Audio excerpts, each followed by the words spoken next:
So I decided I didn't sand in the inner part of the gunnel because look at all the stuff I'd actually have to unscrew. I know it wouldn't probably have taken me as long as it would have done. This side is a lot easier, but I did just acetone it so it's ready, and I'm going to paint the inside because I thought it would look a bit rubbish, wouldn't it, if the outside was beautiful and that inner strip was rubbish. So we're going to keep going.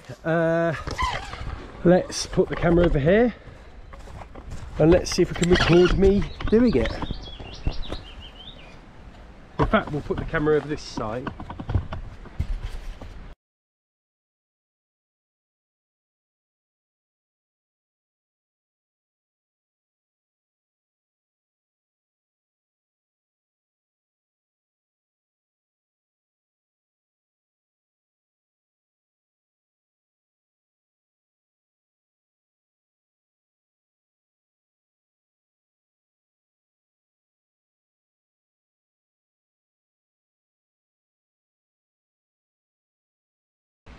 OMG, this has made a massive difference. Just look at her, look at her. Let's go around the sunny side, throughout the sun. Look at her. So darkening the wood with the oil has made the green pop and kind of hides the sort of oxidized bits. There's still some little oxidized bits on the boat, but yeah, she's looking, do you know what? She was looking a tired old girl. She's now looking respectable. She's going to take her place wherever she goes and she's going to look good. You can see the teak oil is being soaked up quite nicely. I can't now sail her today. Oh, I'm itching to sail her. But I've got a few things I've still got to do with her. So like there's the block missing off here and I don't really know, you know, what I need to do there, and there's a few other things that we need to do. So it's actually lunchtime now, so because I got down here late, we didn't really start till 8:30. It's just hit midday. So what's that? 8:30, 9:30, 10:30, 11:30, 3.5 hours. Well, we're exactly where I needed to be after 3.5 hours. We'll have lunch, and then do you know what we're going to do? We're going to do these little bits because the inner bits of here have taken it so well. I think we'll sand them up very quickly and just do it in situ, whatever you can see, and then the wood's done. The wood is then done. Here we go. There's the inside done. Oh, it makes a massive difference, it really does. It does dry a little bit lighter. You can just see on the side here on the gunnel, it does dry a little bit lighter, but it looks the business. It really does. Yeah, so pleased, so pleased. And then just if you can see there, I just did a little bit of the floorboards. The floorboards don't feel heavy enough to be teak, but if they are teak, so what I've done, you know, that'd be brilliant news if they were teak. So what I've done, I've just done that little corner over there. You might see on the left there at the back. Just see how it reacts, and if it reacts quite well, well, I could probably just before I go get them all out and maybe just give them a quick once over. Or I could always do them another time. They are actually in fairly good condition, so we can do them another time. Oh, right, actually I ended up doing this before lunch, so I'm gonna have a late lunch, and then yeah, I've got only a few more things I can do on this boat now today, so we'll be getting Black Pig out and having a sail. So last job I've just done is I just put a bit of car wax, polishy wax on there. Didn't take me very long at all. You can see now, look at her. She's all shiny.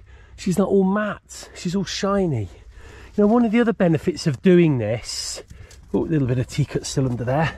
One of the other benefits of doing this is you get to know your boat. So, you know, I now sort of found all the little cracks and idiosyncrasies.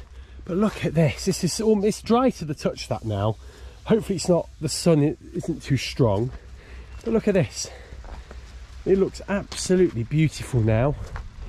The only thing I've not done is under here, because actually it looks pretty good. So it probably looks about the same as the rest of the boat now. So there, look at that.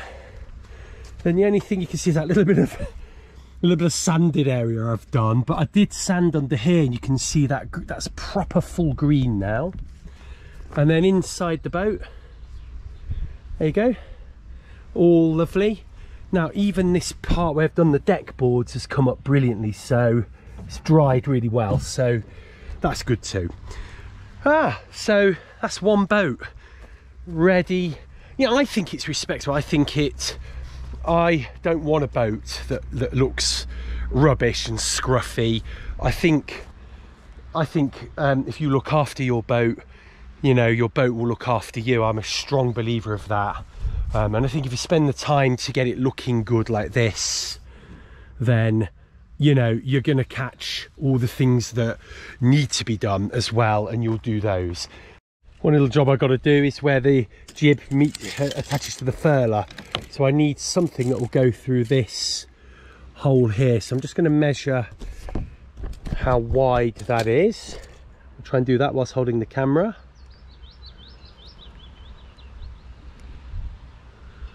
So it's 3.6, so it's 1.6 to the outsides, and then those holes look about, they're 50 mil, they're 5 mil. So I don't know if you can see that lugger out there, the white and green one. It's got a red ensign on there, and he's flying his flag, I think, from this that I've got on here. Now I think that is I think it's called a sculling rollock. So you can put your oarlock in there and you can scull, and it's a skill, and I'll have to learn how to do it. But this is my flagpole from my that I made for my my folding boat, my sea hopper, and it's a little bit small. So I've either got to find a way of clamping it in there and there maybe, and then that would make a pretty good, I think I'll make a good flagpole, although it might be a little bit thin, or I've got to just get a thicker flagpole. So I'm going to measure that up anyway. So let's measure this, and then see the diameter for that. Oh, it's like, well, it's like one, is it 15? See, these are probably in inches, aren't they? But it's 15/16 inches, millimeters. Next job is this cleat is missing a bolt on the bottom, or nut, should I say. So I'm going to put a washer and a new bolt on. I'm pretty sure this is the right size. It is a size 8. Let's have a look. Having to do this by feel. Yeah, that's brilliant.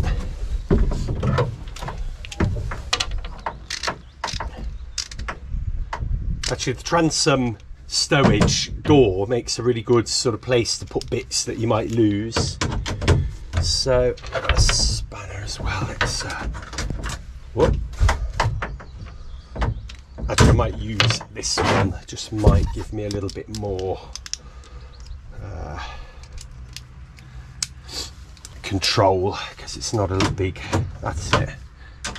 This is one of the main sheet blocks, so quite important. In fact, actually, I don't really know why this block is even here, because I haven't seen any. That block should be on this ring, I thought.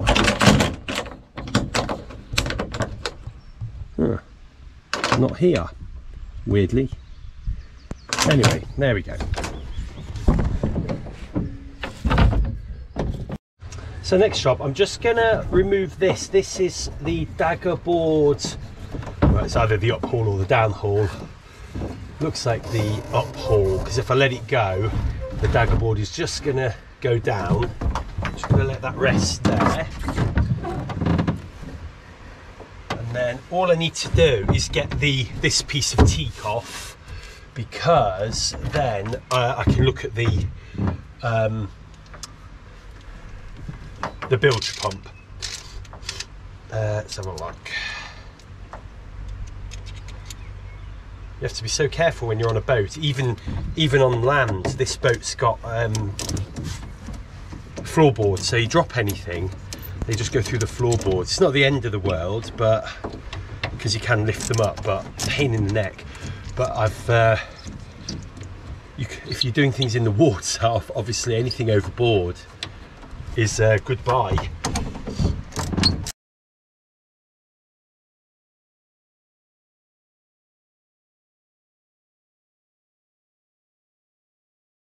Right then, let's have a look.